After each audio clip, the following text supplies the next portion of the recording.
What does it take to flip a congressional seat in Indiana? What does it take to hold one? Or maybe most importantly, who are the people willing to step up and fight for Hoosier families in Washington? This is Turn Left, Running for Congress 2026. We're sitting down with the Indiana Democratic candidates running for Congress in the 2026 primary. This is your chance to hear directly from the people who want to represent you, not just their talking points, but their stories, their values, and their vision for Indiana's future. Indiana's own Dana Black and Turn Left, and this is Running for Congress in 2026. Y'all, I'm super excited about my guest today. He is a return guest, a return candidate. He didn't give up the first time. He is running for a second time in District 9. Y'all give it up for my guest, Tim Peck, running in the 9th District. Tim, welcome to the show. Thank you, Dana. Appreciate being back. Appreciate you highlighting voices, highlighting congressional candidates' voices, and more so trying to make the state better. You do so much for us. So thank you. Well, thank you very much, because I know it's better for me to keep my big mouth on this side of politics versus on the side that you're trying to get on. Tim, for those that don't know, tell the people who you are and where you come from. Sure. My name's Tim Peck. I am an emergency physician. And I am in the southern part of the district. Where I live is in a rural area outside of Jeffersonville, which is a suburb of Louisville. So Indiana 9 is the 18 counties that are southeast in Indiana. And I live in a healthcare desert is where I live. And so we only have 50 hours of EMS coverage by the local fire department right now. And if you call outside of those 50 hours, you are told, good luck, no one's coming. Wow. More often than not. Or we don't know exactly when we can get an ambulance to you. And I've seen kind of countless stories of this happening, and people having to get into the car and driving to the nearest emergency department right past the closed down hospital to me, where I work in an emergency department that takes care of this rural community and treat people, stabilize them, and send them on into Louisville when they're super sick. So that's how I spend my time. And today, on my farm, my 40-acre farm here, with my son and my wife, and my story of how I got into politics, we could talk about, but it came through doctoring and brought me to DC and brought me to run for Congress, and here I am. So let me ask you this. Had you always wanted to be a physician? As long as I can remember. My parents were social service workers. Mm-hmm. I'm the first to have a doctorate in the family, or be a doctor. No one is in health and sciences. My mother ran and was kind of operations for a large multicultural Catholic church. My dad ran homeless services for the Salvation Army. Wow. And he's a Vietnam veteran and responsible for creating the first veterans homeless shelter in the United States back in the 80s. Wow. So had that kind of upbringing of do good for people, but I happen to be good at science and math, so put those two things together and became a doctor. Well, you know what? It's about time we had some scientists helping to craft legislation at the federal level when you consider RFK and his nonsense. And so when you think about, you led with the fact that you are in a medical desert. Was that the thing that said, okay, enough is enough. I've got to do more than just, and I say just be a physician, like that's not a big thing, but you know what I mean, than just being a physician. No, that just being, as a physician, you're an individual contributor. And then I became an entrepreneur, actually. And so back in 2011, I started to explore telemedicine before it was a thing. It wasn't even called telemedicine, had to invent the technology with a group of people. And what I did as an emergency doctor is actually lived in a nursing home for 3 months. Wow. And learned everything I could about that population and created telemedicine programs that helped people save a lot of lives that otherwise wouldn't be saved, but also save Medicare a ton of money by reducing unnecessary hospitalizations.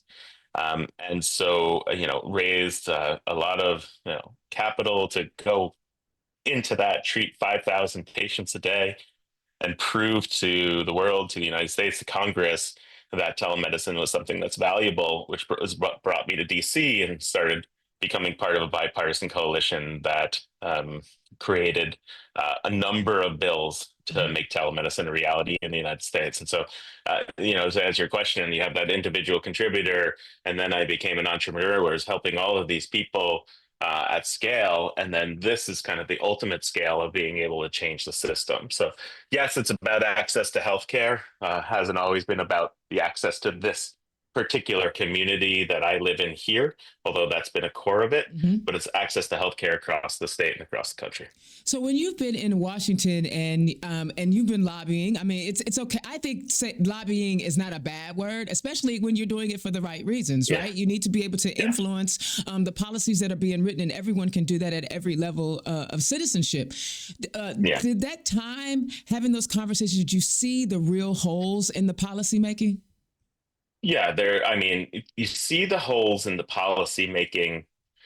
You see the holes in the policy by being a, a provider or being a patient, by someone who has to go through this system and lose your house over it at Mm-hmm. times, right? And the in the system where you're worried about paying your medical bill or your food bill, you see it's obvious where the problems are, Mm-hmm. and then as someone who's tried to make solutions at scale and has made solutions at scale, you see more systemic and operational problems because now you're part of it. Now you're contracting with insurance companies and start to understand wow, that whole world is completely messed up. And Mm-hmm. working with, how nursing homes and hospitals and physician groups aren't talking to one another and how that Mm-hmm. system is messed up and how the payments of Medicare work and how that system is completely messed up. And how Medicaid doesn't get expanded to everybody that needs it, and people get disenrolled, and you see this kind of systemic. And then when you get to Washington, you see why, Mm-hmm. and it's mostly because people don't have the guts to move forward and be able to put in real systems that will change how healthcare works.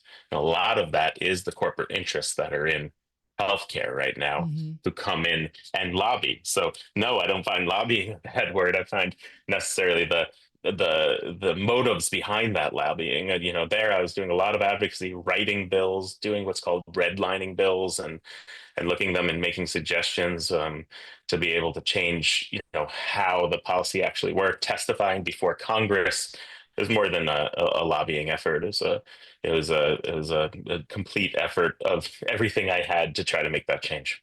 I love that. I love that you already have a working knowledge of Congress. I think a lot of times we see folk who have really good intentions and really have the desire to improve, but they haven't had that experience. How do you feel like that experience helps you when you think about how you're running and communicating with folks in the Ninth District? A number of ways, but the biggest is being able to sit across the table with someone you disagree with on so many things, Mm-hmm. and sometimes vehemently disagree with, or actually don't really respect the things that they believe or that they're saying to the public and that you're upset about. And how do you sit across the table with someone like that and still think about, who am I working for right now? It's not my ego, it's the Mm-hmm. people who are back home, the people who need healthcare. How can we advance these issues even a little bit or make the larger jumps? And the only way to do that, especially in this divided time, is by swallowing your pride and sitting at those tables. And so I'm more than willing to do that, but more than it's not just theoretical willingness. It's I've done it. I've done Mm-hmm. it. And it certainly doesn't feel great to do it. But Mm-hmm. what does feel great is when you leave and you get something done, Yeah. knowing that people back home actually got help rather than walked out of that room and nothing got done. Wow. So, in the midst of this particular do nothing Congress, we saw that the ACA subsidies have lapsed now, and folks are on the ACA trying to find insurance or trying to find a way to care for their families. Have you talked to folks in District 9 about those subsidies and how is it impacting their ability to take care of their families? Yeah. Especially with farmers. So Mm, let's talk about who's uninsured in this country. So the uninsurance rate is somewhere around 8, 9% across the country. hmm White collar workers are uninsured at a rate of about 2 to 3, hmm maybe 4% at the most in some jobs. Uh, Truckers, farmers, agriculture, forestry workers, that's at 27, 28, Wow. 29%. So the people, we hear that, there's a certain chunk of people that are not insured, but it's the tale of two worlds Right. It's making yeah. that balanced average, right? And so the people that who I live with and the community that I live in, the friends, neighbors, and community here, many more of them are uninsured than say are who are showing up to your typical office jobs. Now with the ACA being cut, excuse me, now with the ACA being cut, um, a number of people will not be able to afford it, have already not enrolled in Medicaid moving forward in the ACA, and farmers especially. And so I've heard two different tales right now, Mm, Dana. The first tale I've heard is I'm young, I've never been mm. sick. I'll let the dice roll. I've had payment plans with the hospital before. I'm responsible. I'll pay it. Right. And there's some naivete to that. There's some uh, brashness to that. Mm-hmm. There's some reality to that, but that exists that people that haven't yet experienced the hardship Well, and young necessarily of people life. have a tendency to have this veil of invincibility anyway, right? We all had it. Yeah. And so even if they are invincibles, even if that happens and some people are walking through the hospital door and they can't pay, how do you keep a hospital open? Why Mm, is the hospital in Charlestown, Indiana, where I live, why is it closed? Tell mm, me why it's closed. The reason it's closed is because how do you keep a business open right. when 20, 25, 30% of the people walking through the door either don't have insurance or are underinsured? Like, how That's do an you do that? that's an interesting way to look at it. I had never even thought of it that way. I always looked at it as the patient. And if the patient feels like they can pay it, they can pay it, but you don't think about keeping the lights on because the light company's not looking for their bills to be paid on layaway. So, Right. yeah, great point. Yeah. And so that's why our healthcare system struggles because it struggles for two reasons. One, it doesn't have the infusion of the money it needs to actually take care of patients when it comes to the patient provider relationship. Hmm That is the place where it's paid the worst. There's a lot of payment going to pharma, there's a lot of payment going to insurance companies, there's a lot of other payments. But when it comes to that, Medicaid doesn't even come close to covering what it actually costs mm for a hospital to take care of that patient. And then Medicare also doesn't cover it. It mm. doesn't quite cover it. Whereas insurance, private insurance, covers the costs at about 250%, right? So the reason these businesses stay open currently is because the private insurance world actually subsidizes the rest of it and keeps it open. That's a reality that is Mm. not a democratic talking point No, it's and not. something that we don't want to actually look at all the time of the reality of how this system works, right? So yes, everybody should be insured. It would be great to have a public option and to have Medicare be expanded to people, but that doesn't solve the problem unto itself. And the more that we say Medicare for all, but don't actually look at the full system and say, how do we get costs down as well? Then it doesn't matter because the payments that we have with Medicare will never match the costs. So We okay, have to okay. actually get that down. This is very Hmm. interesting, and we're gonna get to another subject, I promise. But you brought up something Yeah, incredibly important. You said, "How do we bring the costs down?" Outside right. of labor expenses, which can fluctuate because people want raises, right? Doctors want to be able to pay for the education, right? So take labor expenses out, which I think can fluctuate depending on years of service, things of that nature. There are fixed costs, right? There are the cost for items that are used within the hospital. There's the facilities themselves. When you look at that, how do you keep the cost down? Like that Yeah. is Well, may I talk about labor first, because I okay. think that's a huge place of where Yeah. this is, to understanding of, you know, doctor payments from Medicare have been pretty much flat. They raise at 1-2% a year, sometimes have dipped. And this Republican Congress last year got a dip in the Mm, amount of payment that doctors get from Medicare. Whereas hospital payments have risen, but even more so, the money that goes to insurers through Medicare Advantage has risen, and other things get risen. That's simply because of a law that's in place of how payments get adjusted. mm, So it's a simple fix to make sure that providers are getting the money they need. Not only that, but nurses.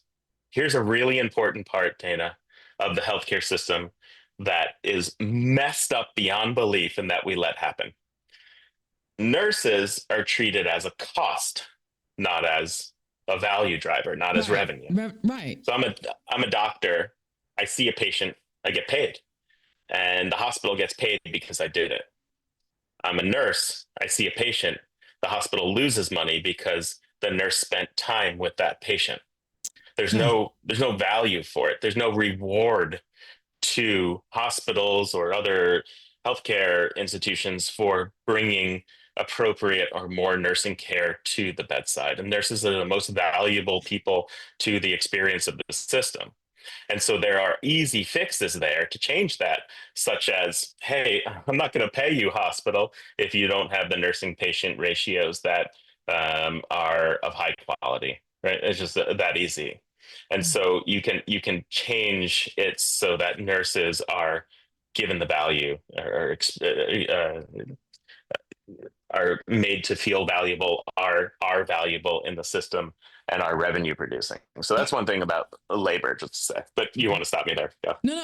yeah, And it's interesting because you just said to value the nurses when the federal government just didn't they just declassify nursing and RN work and how much money you can get in federal education funds. So from that's the right. top down, they're devaluing this education even before they get into the system. And so Yeah, it sounds like they don't care if you because if you don't feel good and you don't feel like you're being nurtured, you won't heal. It's a whole yeah, thing. But we got people who ain't and scientists. it's yeah, and it's immigration problem too, right? It's Yeah, immigration reform is horrible here when it comes to this.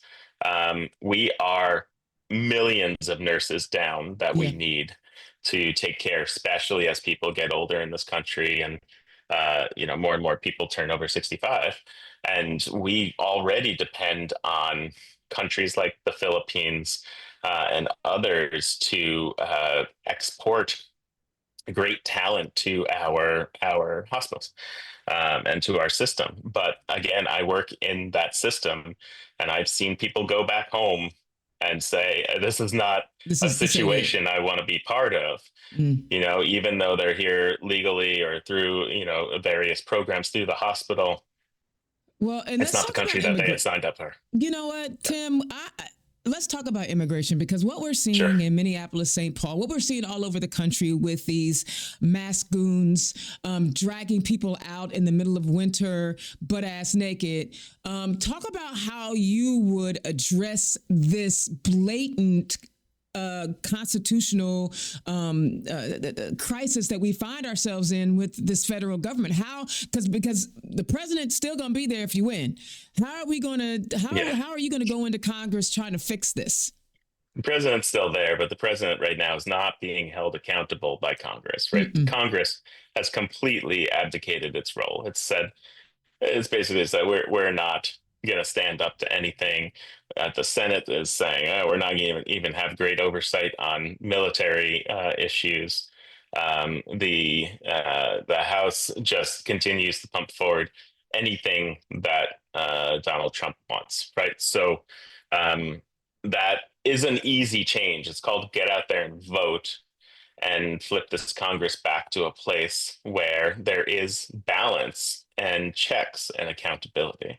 So, for if a new Congress is in place that is progressive leaning, or even moderate leaning in some ways, Hmm. and puts Donald Trump in check, you can start to pass bills, make resolutions to say, Donald Trump, you can't do these Right. things that are illegal. And then he's either going to have to break the Congress's laws and break the word of of Congress, which is the word of the people, or get in line. Which he And if he doesn't have a breaks those problem laws, doing. He doesn't have a problem right, breaking laws. right, So one of the things that you're when you're in Congress, I love that you are so committed to the community that you live in, and I love uh, that because people all over the country know I'm Indiana's own, so I love my state. But when you're in Congress, you have to deal with things on a global level, right? We see this administration bombing folks in Venezuela, in the Caribbean.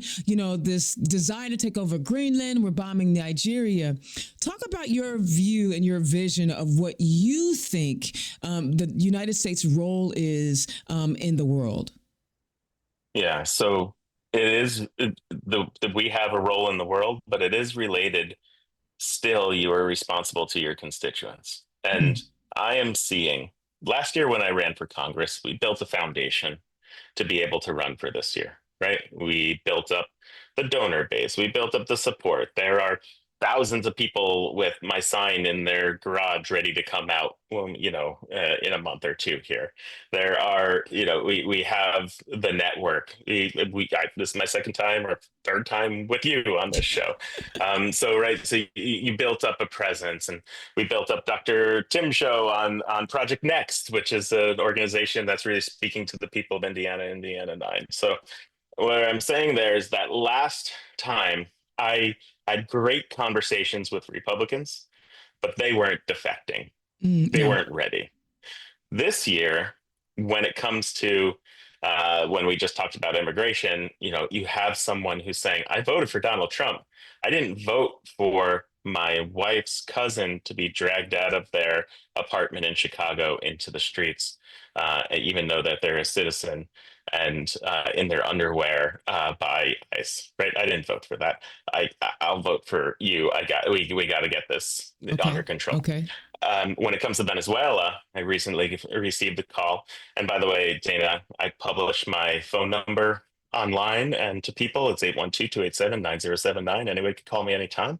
And so someone called me from the military, and I'll keep it vague on who they are, from the military, been an officer for decades, Hmm. saying, this is the end of it. I can't do it anymore with Wow. Venezuela. How can I help your campaign? Wow. How can we make change? Those things were not happening before. And so again, I am being called by our constituents, should I be in Congress, to stand up to Donald Trump. I was really excited about Todd Young for a second there. You may know what I'm Yeah. talking about, Yeah. right? Yeah. We had this moment where the Senate said we're going to pass a bill that said if anything happens, if Donald Trump wants to do anything in Venezuela, you have to come to us first, Congress, because we have war powers Right. Right. and the Senate has war powers. And Todd Young voted to do that across party lines with a couple others, but I was out of committee. And then when it actually got to the full Congress vote, instead of vote, he actually backed out and backed down. So did Josh Hawley. He backed Yeah. down, and we're not holding them accountable. It's that accountability piece. And so when it comes to Venezuela and foreign policy, there are two situations that can happen in a couple months. One is we have control and we keep the military Hmm. and Donald Trump under control and have the checks. The others we don't have control. And Hmm. what do we do? What do we do then? How do we become more than a protest vote and Hmm. actually start to make change?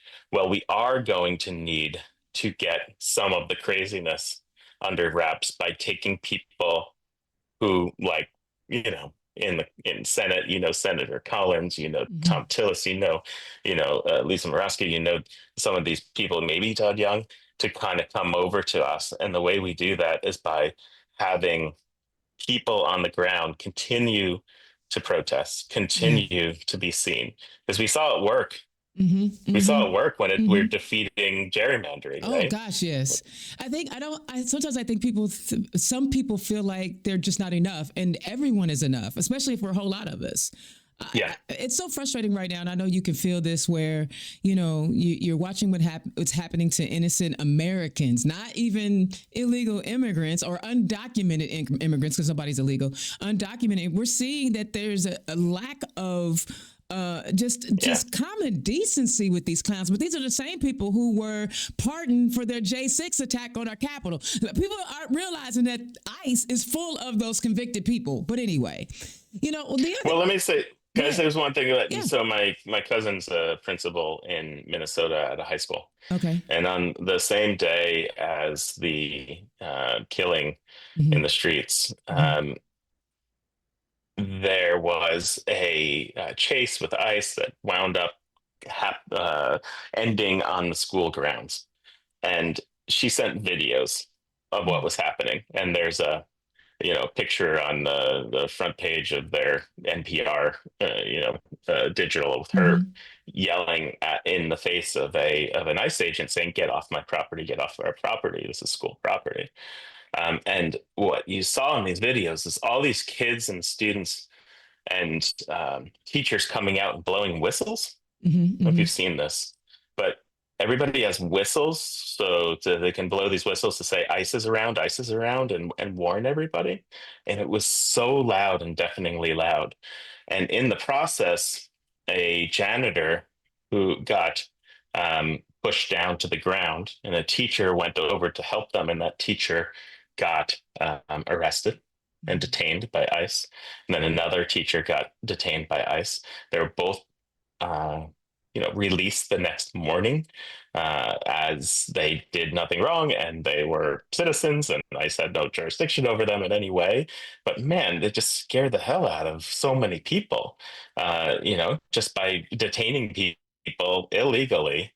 And then randomly releasing them. It's a complete scare tactic. So this kind of behavior is absolutely terrible and absolutely awful. We need to more than stand up to. We need to be able to vote to stand up to Donald Trump directly through our representation in Congress. I tell you what, it pisses me off more than anything. But we also know that people have to decide where they fit in the fight. Right. Some people are great at being on the front line. Some people are great at running for office. Some people are great by supplying the goods like water and milk for the pepper spray. And everybody has a role.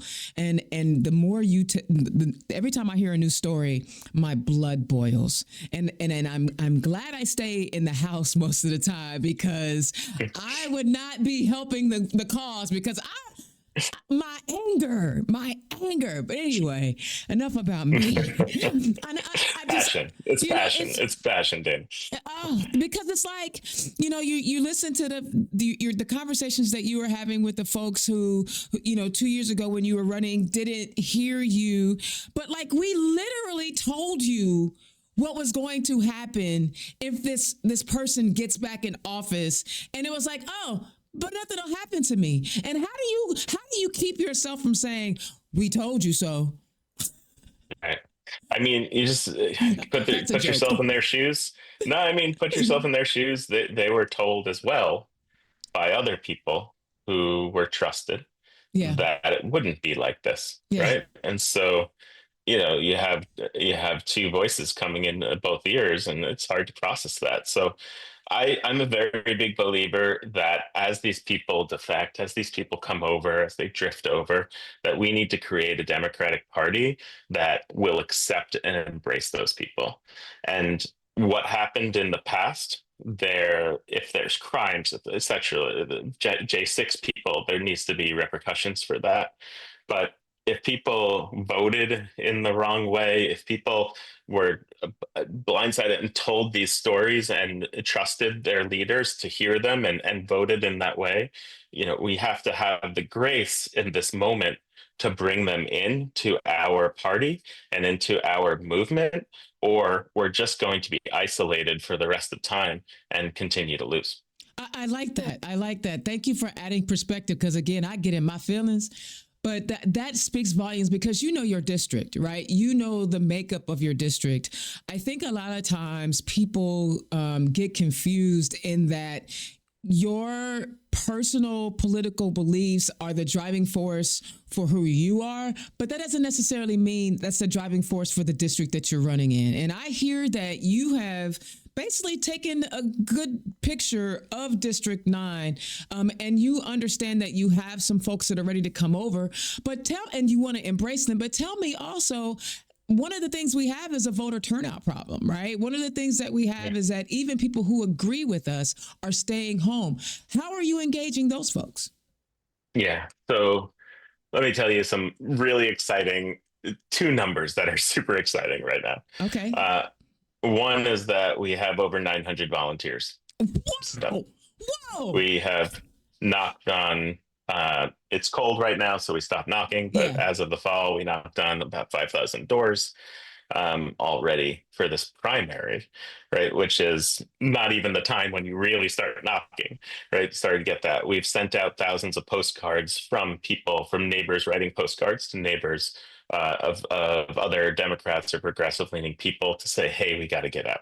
So that is exciting that that's happening. And we need more organization, more people. This is a movement, create that. And if you're someone who wants to organize these people, that's what we need right now. We need kind of county captains across. If you're a nurse who wants to organize nurses, if you're a doctor who wants to organize a doctor, teacher against teacher, right? We need these people who want to come out and do some project management, people management, and get these people out come this spring. So that's super exciting.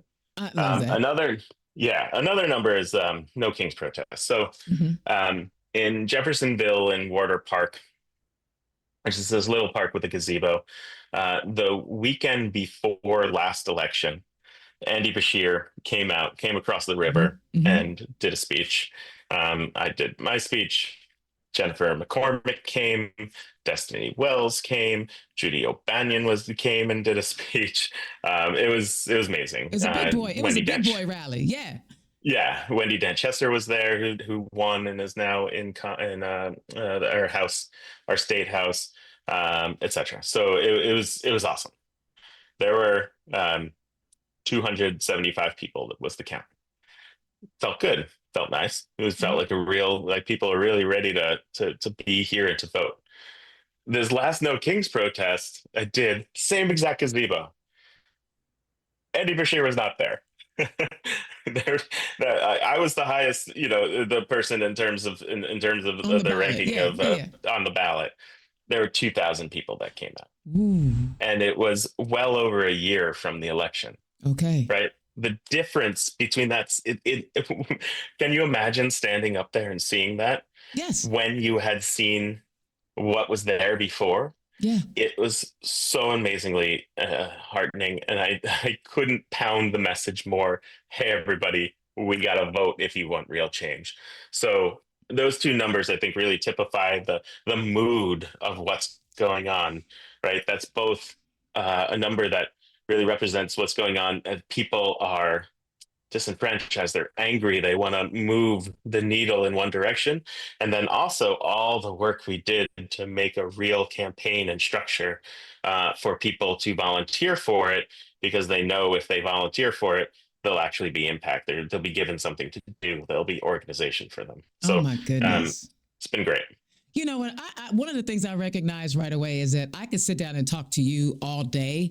You have an easygoing style about the way you communicate, and you're such an expert in the space of healthcare. And I ended up spending a significant part of this interview talking about it because you just know so much that the average voter doesn't know.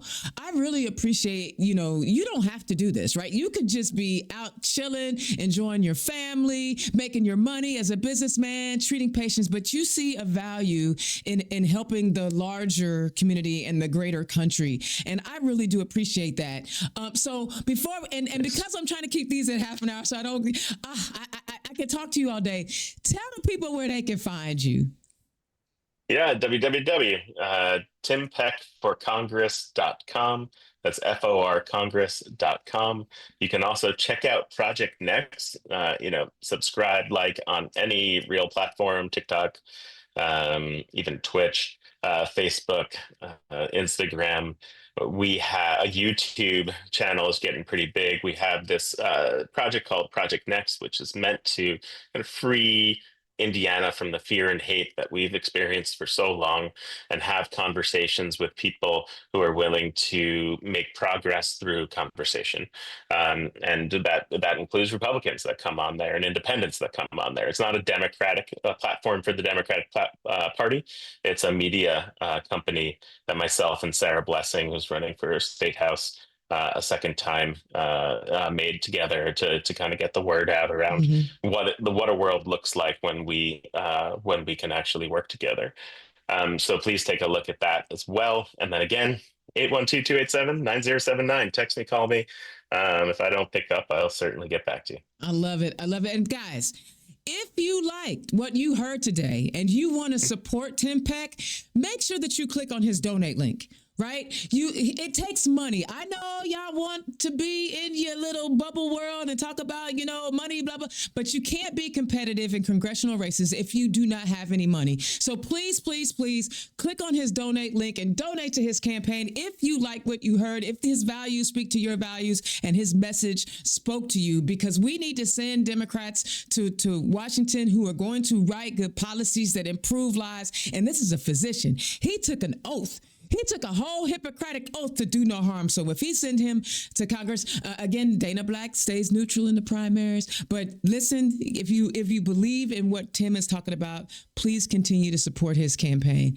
Tim, thank you so much for taking time to talk to me on Turn Left. I wish you the absolute best of luck. Do you have a parting shot? I see that. You, baby. I'm you. I love it. I love it. Give them a parting shot. Give them something to remember you by. This world right now is not the way it should be, and we have the ability to make change.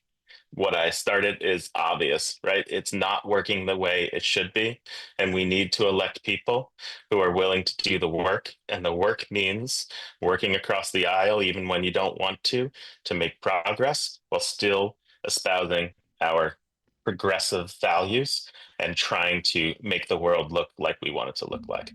But we don't get there by walking away from the table. So thank you, Dana. I appreciate you so much. Go Hoosiers. For those who don't know, we're taping this the day after the national championship. You got the natty, baby.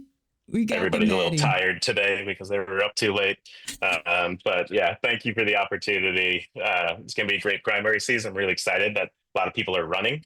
It brings more people to the table, more voters to the table. And we know if people vote in the primary, they are 99% likely to vote in the general. So let's get people out. I love it. I love it. Thank you so much for joining me. Hey, Indiana's own Dana Black, Turn Left. This is Running for Congress. Y'all, I got more candidates coming.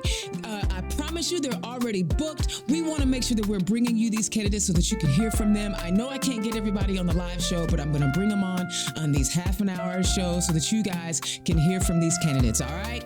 I love this because I get one-on-one time with these congressional candidates. All right. Until next time, I'll holler at you later. Peace. Turn Left is the property of Black Pearl IT Solutions, executive producer, Indiana's own Dana Black. Music by Dorian and 22 from Pixabay.